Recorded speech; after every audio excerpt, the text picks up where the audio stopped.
Hi, I'm Mike Morales. You are watching and listening to Sipping Off the Cuff on Tequila Aficionado Media on all of our channels and networks. I'm here in Southern California. That gentleman out there is Jim Johnston in Youngstown, Ohio.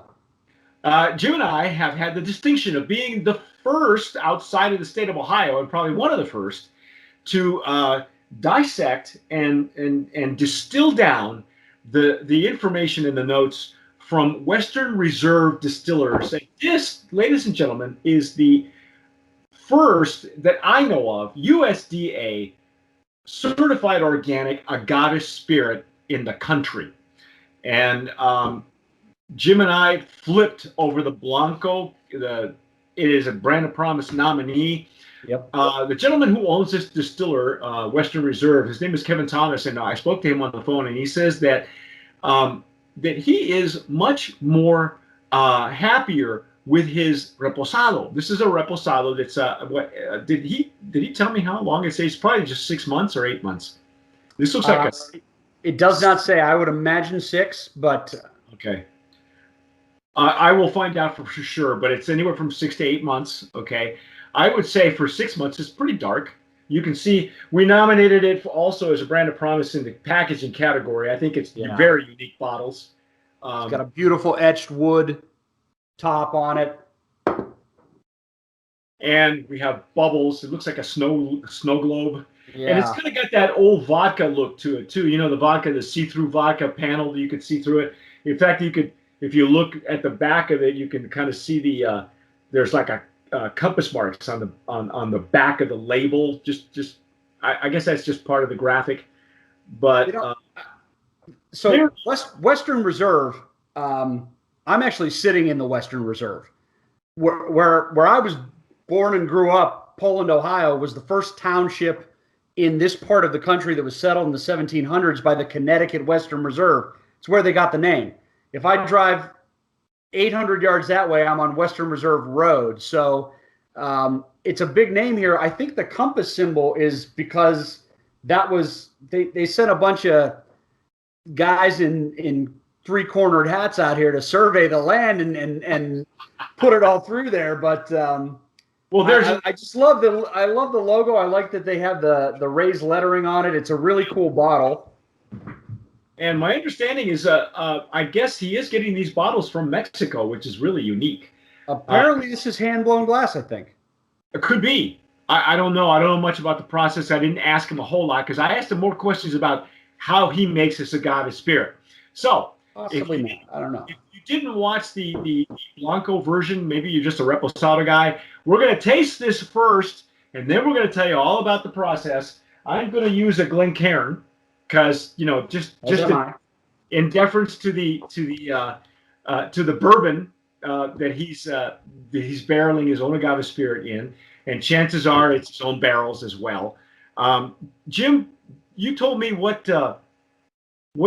how many ages of bourbon does this gentleman carry? Does he make? I believe there are 3, and I can confirm that for you. But I have had the 4-year-old. And I have had the 14, I believe the 14-year-old. Let me, let's see here. There is a 10-year-old barrel-proof bourbon, a 14-year-old straight bourbon, an 8-year-old.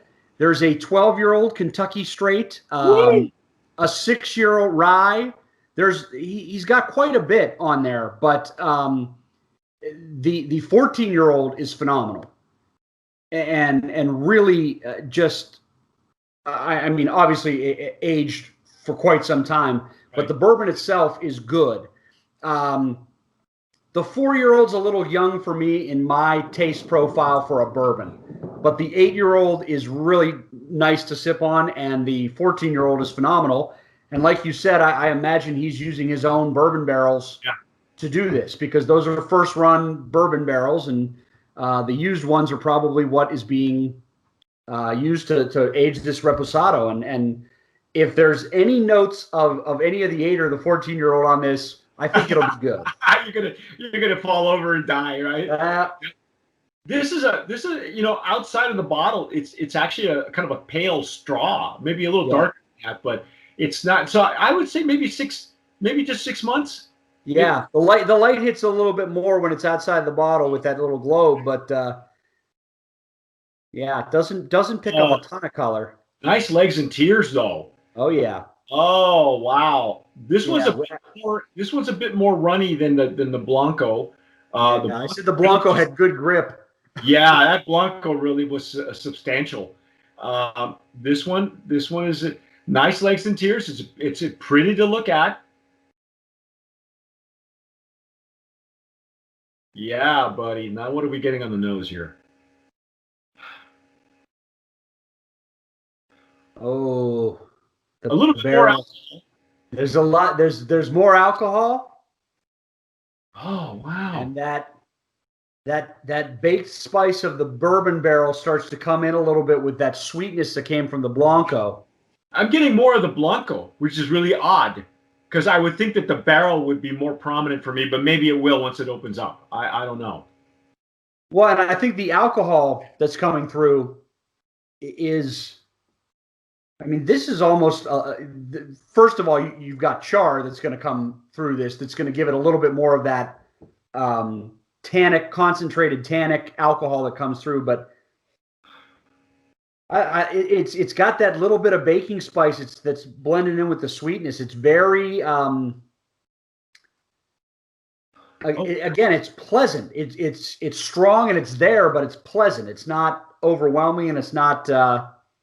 You're not losing anything off the Blanco. Yeah, it's balanced, really. Yeah. There's a balance there. It's not one's not overpowering the other. Like I say at the beginning, where Jim is getting a lot more of the barrel notes, I'm getting much more of the agave notes that we got in the Blanco. You know, the zest, it's all still there. The lime, the lemon, the citrus. But I get right here on this side, I get where you're talking about that baking, just a slight baking spice. Yeah, and I mean it's almost. Wow. I think the way that nose is structured, it allows that alcohol to come through a little bit more, because on the Blanco you did have that sweetness that was prominent up front, so the alcohol was kind of an after effect. I think the barrel concentrates that on the nose a little bit more, and that's what I'm getting first. Can I say that I think that the barrel is changing the lime and lemon to orange? It is. That's The baked. Yeah, that the sweetness gets baked into it for me, and it's the zest has lost its bitterness. It's become a little bit more cooked sugar zest. Wow. It's really nice though. There's a lot of complexity. There's a lot of things going on. Don't be fooled by the color, because it picked up a lot of character. Yeah, there's a lot of going on, and the legs and tears now are just gorgeous. They're just. All right, we got to dive in because let's do it. Let's do this. See what's this.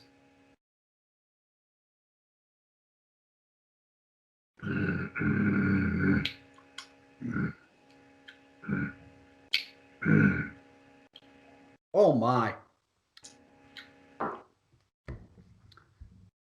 This is aged in his bourbon barrels. that is absolutely for true that happened. I can pick up the distinct caramelized flavor of the char off of their barrels, and the kind of the flavor profile is just there enough that it's complementing everything that the Blanco had that was good, and almost magnifying it a little bit on the back end. Whereas I had sweet up front, white pepper, and then a nice long finish. I've got a little bit more of that pepper and baked sweetness up front. Now a little bit more caramel and baked spice and some barrel notes, and then still a very nice warm finish. Yeah, that finish just keeps on giving, man. And I tell you what, now that this is opening up a little, I'm catching just a touch of vanilla on the nose. Yeah, that's what I got. That's exactly what I got. Just now, too, as it opens up. Oh, this is so good. You know, I got to tell you that when it went in, the sweetness from the Blanco was there again. But then, then the barrel notes started to present themselves, and it was, oh my God. Mm. Oh, if you look at the, and you can tell, looking at the bottles, if you look at any of his bourbons, especially the older ones, there is a rich color to the bourbon. It is not pale, but that barrel comes, I'm going to guess, and I don't know, one level up from what the standard char is for bourbon, just to impart a little bit more of that intensity and that robustness. I can taste it here. I can taste that little bit of charred corn, caramel, sugar note that comes with that barrel. And I got to tell you, they're on to something using their own bourbon barrels with their own Blanco to get to this point, because it really is matching up well. I got to say, the body and the mouth feel. Yeah. This is look. I don't know if you can see that on my Glencairn, but as I take a sip, it just the tears and legs just keep clinging to the glass and pouring back into the liquid. It's structured really nicely. These guys are onto something. They really are. Let me explain. If you haven't watched the Blanco category, let me explain what the process is. Okay, make no mistake, this is an agave syrup. I mean, an agave. I'm sorry, not an agave syrup. This is an agave spirit.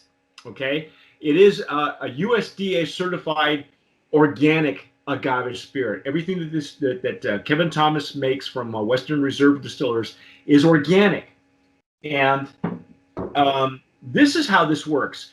In the past, and I made reference to agave spirits made in the United States. In the past, we had J.B. Wagner, used to be called Temecula. He was the first one to actually make from agave grown in Temecula, which is traditionally wine country in California. There are others throughout the United States that make an agave spirit. I think there's one in Arizona. And what happened, also Charbet Distillers, but Charbet makes theirs in Mexico. So it is a tequila. Isha is also one of the micro distiller in Southern California, in the LA area. And they make theirs also in tequila in Mexico. So it's tequila, but it's organic. Now, the way this works is Kevin Thomas told me that he gets this is an agave concentrate that he's getting. And the way it works is there's a company called Tierra Group based in the highlands of Jalisco, Mexico. Okay, they are available online. Everybody should check them out. They're completely transparent. They don't hide anything except maybe their diffuser. Okay, and the reason I say that is because they make 3 products. They make agave sweetener, which is agave syrup. They make inulin for the pharmaceutical companies and of course baking, the health food industry. And they make this concentrate. And this concentrate, they I don't know who else in the United States is making an agave syrup, agave spirit, with this product. But they own their own agave. They grow them at 5 years. It's organic, and they didn't even use their organic certifying agency is not one based in Mexico. It's from Germany. Okay. So they are probably the more stringent of any that I've ever heard of, and they were one of the first ones to actually. Germany was one of the first ones to actually want and acquire and obligate to have organic products into their country. So they use that German company. Plus, on top of that, they're also certified kosher, and I guess everything that you could ask for. Okay, so they meet the standards of making agave syrup within Mexico. They have to follow the normas of Mexico.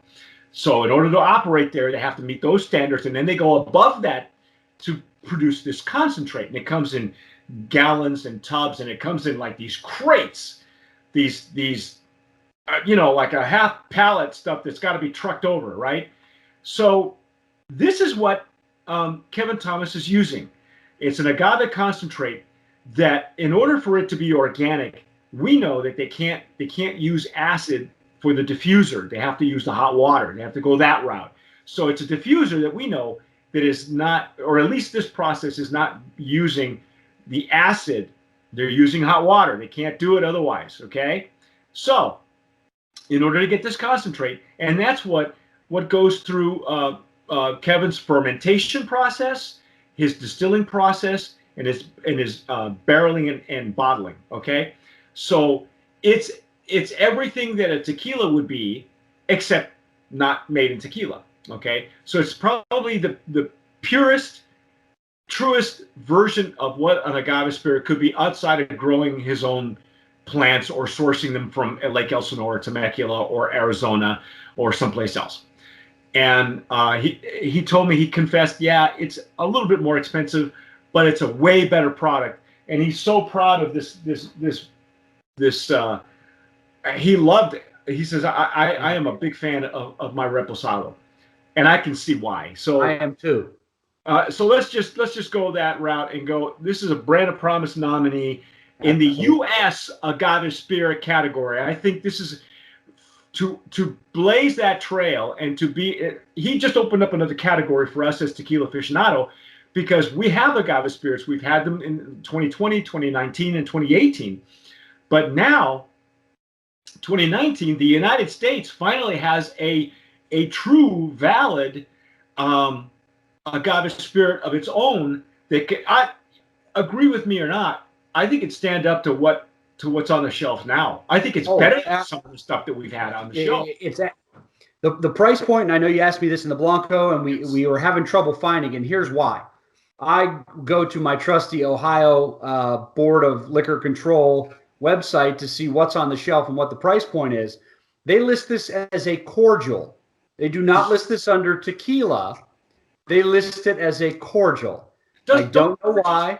Wait. Don't cordials have to be a certain ABV? Yes. This is an 80 proof spirit, folks. Yes. But it's listed with rum chata because we don't know how to categorize it. What the hell? I can't help you, Mike. I've been trying to figure it out myself. TTB has made agave spirit an official category. Right. But here's the other thing. This is produced in Ohio, and I don't think we carry any other agave spirit in Ohio. Maybe one other. So as far as a category, I don't think they're going to take the time to create their own sales code category for something where they have 2 or 3 bottles. But for a Blanco, you're going to pay $32.99 in the state of Ohio, which is a control state, $35.99 for the Repo. And I would put the Repo up against anything that most, especially Ohioans, because I know our Liquor Control Board published the most popular tequilas out there for $6 more than what everybody is reaching for on the shelf that is mixto crap. You can have something made in Ohio that's excellent at that price point. It doesn't say tequila on it, but don't let that discourage you, because this is phenomenal. This is the trend, folks. This is the incoming trend. You are going to see. We're so fortunate here in Tequila Aficionado because we have seen agave spirits from Ecuador, agave spirits from Peru, which I would put the Blanco up against that one. We have seen incoming agave spirits from India. India was a collab with another gentleman that we know of, and they're coming. We're expecting samples from South Africa. We're expecting samples from I think there's a couple from South Africa, and I'm hounding the ones in Australia. And if the quality is this good, then I'm telling you, the agave spirit category becomes legit. This is a legit category, and as far as I'm concerned, Western Reserve has made this United States agave spirit a valid, legit category now. Yeah, and I agree. And I'm shocked. I didn't know what to expect. And now Jim off camera was, shaking in his boots too, because we didn't want to piss anybody off and say, well, it wasn't that I didn't want to piss anybody off. It's just that, it's an Ohio thing. It's close to my heart. These guys put out a hell of a bourbon, and I don't want to have, them. They shoot for a category that honestly, on the shores of Lake Erie, you're not expecting to come out being anything. Who the hell in Cleveland, Ohio, knows anything about tequila? You think?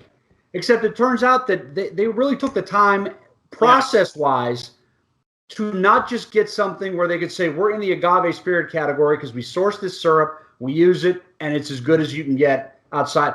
They went and took the time and spent the money, and they've obviously gotten their process right with all of their other products that they were passionate about making this good, and then they used their own bourbon barrels to rest this, and it's good. And I'm probably going to make a cocktail with the Blanco when we get off here, and just to try it, right? Just to give it a shot. Yeah.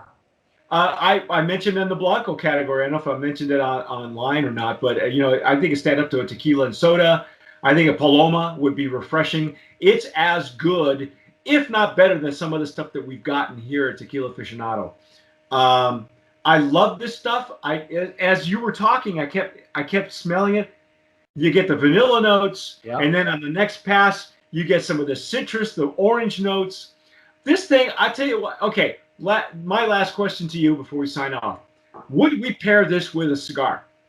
I would absolutely pair this with a cigar because this has picked up the elements of bourbon that I particularly enjoy paired with a cigar, because that sweetness, that vanilla, that spice is there from the bourbon. And I will tell you, I think because the bourbon barrel is steps away from where the tequila or the agave spirit actually comes out, when the distilleries in Mexico get a bourbon barrel, it's been sitting for a long, long time.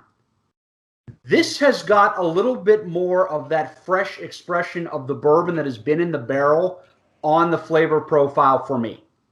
And it's really good. And I think that certainly the Repo would stand up to a really good Habano. I might even say you could have a Connecticut with the Blanco because of the sweetness of the Blanco and the mildness of the Connecticut. You could probably do that, but this would go well with a cigar. And I think in a cocktail, either of these, the juice will match up and still stand out. Yeah. And I was impressed with the Blanco because I think if you add sweetness and citrus to it, you taste the spirit, you taste the mixture of the cocktail together well. I'd sip this by itself, but you can obviously put it into something, but taste it as it is first because it really is special. There's something, these guys, Western Reserve and Kevin Thomas and his crew, they are on to something because this is something that really they can be proud of. I think that people from Ohio can be proud of. And I tell you what, there are brands out there with wider distribution, getting 300,000 placements in 1 year. Amazing. And it doesn't have this quality, folks, and not for this price. And I got to tell you, Tierra Group, whoever they are and how long they've been there, I don't know. But they are putting out a very special product for, I think, other small distillers who are watching this. I wouldn't hesitate at all to maybe contact those folks and get yourself a container of this prime material and see what you can come up with. And then submit it to us. Yeah. Because thanks to Western Reserve, we now have an American, a USA agave spirit category that's open. It's open, folks, wide open. So there you go. That is our take. You gave us our price points.